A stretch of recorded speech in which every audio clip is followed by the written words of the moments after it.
The quiet war against reality. Most human suffering does not come from pain itself. It comes from resistance. From the moment we wake up, we negotiate with reality. We argue with it silently. We wish it were different. We replay yesterday. We fear tomorrow. Life presents itself as it is, and we respond with how it should have been. This inner conflict becomes so habitual that we stop noticing it. We call it ambition, we call it planning, we call it motivation. But beneath those names lies something older and more corrosive, the refusal to accept what is. The Stoics understood this long before modern psychology attempted to explain it. They saw that the mind suffers, not because events are cruel, but because the mind insists on controlling what it never owned. Amor Fati, to love one's fate, was never meant as passive resignation. It was not about surrendering agency. It was about dissolving the illusion of control where none exists. To love fate is not to enjoy everything that happens. It is to stop declaring war on reality. And most people are at war every single day. They resist aging. They resist uncertainty. They resist loss. They resist boredom. They resist silence. Yet life unfolds anyway. This resistance creates a constant background noise in the mind, a low-grade anxiety that never fully disappears. Modern culture reinforces this war. It praises speed, productivity, optimization. We are told that if we are tired, we should push harder. If we are lost, we should find answers faster. If we are uncomfortable, we should eliminate the feeling immediately. But what if discomfort is not the enemy? What if the struggle comes not from life's difficulty, but from our refusal to move with it? The ancient concept of Wu Wei, often translated as effortless action, points toward the same truth from a different direction. Wu Wei does not mean doing nothing. It means doing without friction. It is the difference between swimming against a current and floating with it while steering gently. The first exhausts you. The second carries you forward. The tragedy of modern life is not that it is hard. Life has always been hard. The tragedy is that we have forgotten how to stop fighting it. This chapter is not about abandoning goals. It is not about becoming indifferent. It is not about spiritual escapism. It is about understanding a simple, unsettling idea. The more we resist reality, the more reality resists us. And the more we learn to meet life as it is, the quieter the inner war becomes. Why the mind clings to resistance? If resistance causes so much suffering, a natural question arises. Why do we cling to it so stubbornly? The answer is uncomfortable. Resistance gives the illusion of control. When life feels chaotic, unpredictable, or unfair, resisting it feels like doing something. Even when that resistance produces pain, it offers familiarity. And the human mind prefers familiar pain over unfamiliar peace. To resist reality is to believe deep down that things could be different if only we tried harder. This belief keeps the ego intact. Acceptance, on the other hand, feels dangerous to the ego. It sounds like defeat, like weakness, like giving up. But acceptance is none of those things. Acceptance is clarity. The Stoics made a precise distinction between what is within our control and what is not. This distinction was not philosophical decoration, it was survival. They understood that wasting emotional energy on uncontrollable events leads not to strength, but to exhaustion. Yet modern life trains us to blur this boundary. We are encouraged to believe that we can control outcomes, we can optimize emotions, we can eliminate uncertainty, we can engineer happiness. When these expectations collapse, as they always do, the mind reacts with frustration and self-blame. This is where resistance tightens its grip. The mind says, I shouldn't feel this way. This shouldn't be happening. I should be further ahead by now. Each of these thoughts is a subtle rejection of reality, and reality never negotiates. In Taoist philosophy, resistance is seen as a violation of natural flow. Water does not argue with rocks, it moves around them. When blocked, it does not complain, it adapts. Human beings, however, often do the opposite. We harden ourselves against what is happening, and then wonder why we feel brittle inside. The paradox is that resistance often masquerades as strength. People who resist life appear driven, relentless, ambitious. But beneath that exterior is often fear.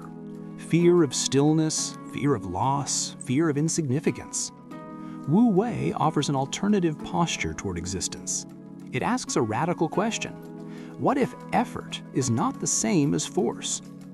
Effort aligned with reality feels light. Effort imposed against reality feels heavy. Most people live under constant psychological weight because they're pushing where yielding would move them further. This does not mean passivity. A river yields to gravity, yet it shapes mountains. The mind that stops resisting does not become weak, it becomes precise. It no longer wastes energy fighting imaginary enemies. It directs attention toward what can actually be done. Acceptance in this sense is not an emotional state, it is a strategic orientation. It allows the mind to conserve strength instead of bleeding it through constant internal conflict. The exhaustion so many people feel today is not because life demands too much, but because they are carrying battles that do not exist. When resistance drops, something unexpected happens. The noise quiets, not because problems vanish, but because the mind stops amplifying them. This is the beginning of inner freedom, not control over life, but freedom within it. Suffering, identity, and the addiction to struggle. At a certain point, resistance stops being merely a reaction. It becomes an identity. Many people no longer know who they are without struggle. Their sense of self is built around tension, effort, and opposition. They are not simply experiencing difficulty, they are being difficult. The mind tells a story. I am strong because I endure. I am valuable because I suffer. I matter because my life is hard. This story feels noble. It feels meaningful. But it hides a quiet trap. When suffering becomes identity, peace feels like betrayal. Rest feels like laziness. Ease feels undeserved. Calm feels suspicious. The person who has learned to survive through struggle often does not know how to live without it. Psychology observes this pattern clearly. Trauma does not only wound, it organizes personality. The nervous system adapts to chaos by remaining permanently alert. Over time, stillness no longer feels safe. Silence feels empty. Calm feels threatening. So the mind manufactures problems. It replays old conflicts. It anticipates future disasters. It magnifies small inconveniences. Not because it wants to suffer, but because suffering is familiar territory. This is why people often sabotage moments of peace. They start arguments when things are calm. They overwork when rest is available. They complicate what is simple. The Stoics warned about this long ago. They understood that the untrained mind will cling to disturbance rather than face emptiness. But emptiness is not the enemy. In Taoism, emptiness is potential. It is space. It is openness. A cup is useful because it is empty. A room is livable because it has space. The mind, however, fears emptiness because it exposes us to ourselves without distraction. When resistance drops, we are left alone with our thoughts. And many people do not like what they hear. This is why endless effort is praised, why hustle culture thrives, why busyness is treated as virtue. Constant motion prevents reflection. Struggle distracts from deeper questions. Who am I without pressure? What remains when I stop proving myself? What is left when there is nothing to fight? These questions are uncomfortable because they dissolve false identities. Amor Fati asks something radical here. Not only to accept events, but to accept oneself without resistance.